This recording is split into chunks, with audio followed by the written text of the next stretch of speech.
ఢిల్లీ పర్యటనలో ఉన్న సీఎం రేవంత్ రెడ్డి కాసేపట్లో కేంద్ర రక్షణ శాఖ మంత్రి రాజ్నాథ్ సింగ్ తో భేటీ కానున్నారు. రాష్ట్రంలోని రక్షణ శాఖ భూముల బదలాయింపుపై విజ్ఞప్తులు చేరున్నారు.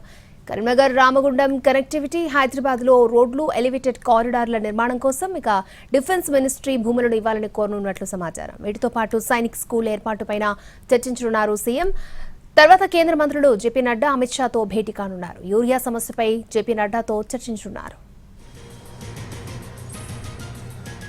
నిన్న పలువురు కేంద్ర మంత్రులతో భేటీ అయ్యారు ముఖ్యమంత్రి రేవంత్ రెడ్డి. నిర్మలా సీతారామన్ కలిశారు. ఆయన గత ప్రభుత్వ కాలంలో అధిక వడ్డీలతో తీసుకున్న అప్పులను రీస్ట్రక్చర్ చేసే అనుమతినివ్వాలంటూ విజ్ఞప్తి చేశారు. మరోపక్క రాష్ట్రంలోని 105 అసెంబ్లీ నియోజకవర్గాల్లో 105 young India integrated residential schools నిర్మించనున్నారు.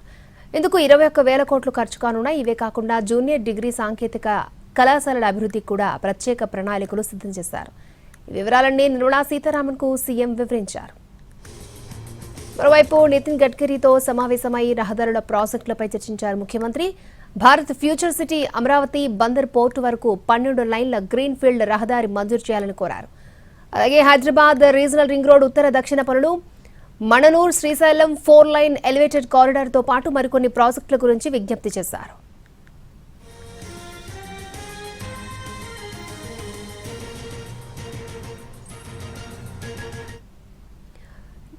Delhi పర్యటనలో బిజీగా గడుపుతున్నారు సీఎం రేవంత్ రెడ్డి. వరుస కేంద్ర మంత్రులతో భేటీ అవుతున్నారు, విజ్ఞప్తులు చేస్తూ ఉన్నారు. రైట్, ఇదే అంశానికి సంబంధించి మరిన్ని అప్డేట్స్ లైవ్ లో అందించడానికి ప్రతినిధి రాజు ఢిల్లీ నుంచి సిద్ధంగా ఉన్నారు. రాజు. అక్షయ, తెలంగాణ ముఖ్యమంత్రి ఢిల్లీ పర్యటనలో ఉన్నారు. మరికొద్దిసేపట్లో కేంద్ర రక్షణ శాఖ మంత్రి రాజ్నాథ్ సింగ్ తో సమావేశం కాబోతున్నారు. ముఖ్యంగా హైదరాబాద్లో ట్రాఫిక్ రద్దీని తగ్గించాలంటే స్కైవేల నిర్మాణం, ఎలివేటెడ్ కారిడార్ల నిర్మాణం జరగాల్సినటువంటి అవసరం ఉంది. ఇప్పటికే మెహదీపట్నంలో స్కైవేల నిర్మాణం కోసం అక్కడ ఉన్నటువంటి రక్షణ శాఖ భూములు ఏవైతే ఉన్నాయో అవి రాష్ట్రానికి బదిలీ చేస్తే, కావాలంటే వాళ్ళు బదిలీ చేసేటటువంటి రక్షణ శాఖ భూములకు మరో చోట దీన్ని బదలాయిస్తామని చెప్పి కూడా ఇప్పటికే తెలంగాణ ముఖ్యమంత్రి గతంలో కలిసినప్పుడు స్పష్టం చేశారు. ఇక మరోవైపు వరంగల్లో గతంలో ఏదైతే సైనిక్ స్కూల్ అటు కేంద్రం విడుదల చేసినప్పటికీ కూడా దాని విషయంలో గత ప్రభుత్వం అక్కడ నిర్మాణం చేపట్టకపోవడం వల్ల దాన్ని పునరుద్ధరించాల్సిన అవసరం ఉంది.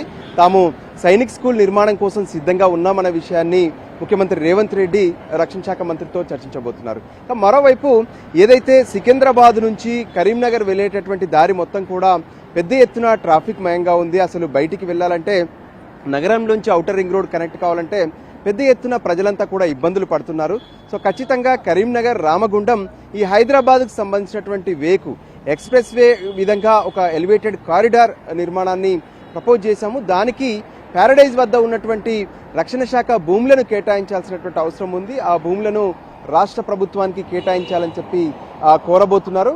మరోపక్క రాష్ట్రంలో ఉన్నటువంటి కొన్ని రక్షణ శాఖకు సంబంధించినటువంటి అంశాలపైన కూడా ప్రత్యేకంగా చర్చించబోతున్నారు. సో ఇక మరోవైపు ఈ రోజు అంటే కేంద్ర మంత్రులను శివరాజ్ సింగ్ చౌహాన్తో పాటు కేంద్ర మంత్రి జేపీ నడ్డాల అపాయింట్మెంట్స్ కూడా కోరారు. ఇప్పటి వరకు వాళ్ళ అపాయింట్మెంట్స్ కన్ఫర్మ్ కాకపోయినప్పటికీ కూడా, అంటే తెలంగాణలో ఉన్నటువంటి పంట నష్టానికి సంబంధించి అటు వ్యవసాయ శాఖ మంత్రితోనూ, మరోవైపు రసాయనాలకు సంబంధించినటువంటి ఎరువులకు సంబంధించినటువంటి కేంద్ర మంత్రిగా జేపీ నడ్డా ఉన్నారు. ఆయన్ని కలిసి తెలంగాణలో యూరియా కొరత పైన కూడా ఆయనతో చర్చించేందుకు తెలంగాణ ముఖ్యమంత్రి అపాయింట్మెంట్స్ అడిగారు. వాటికి సంబంధించి అయితే ఇప్పటి వరకు కన్ఫర్మ్ కాలేదు. ఇక మరోపక్క నిన్న తెలంగాణ ముఖ్యమంత్రి రేవంత్ రెడ్డి ప్రత్యేకంగా కేంద్ర మంత్రి నిర్మలా సీతారామన్, దాంతోపాటు నితిన్ గడ్కరీలతో కూడా సమావేశమయ్యారు.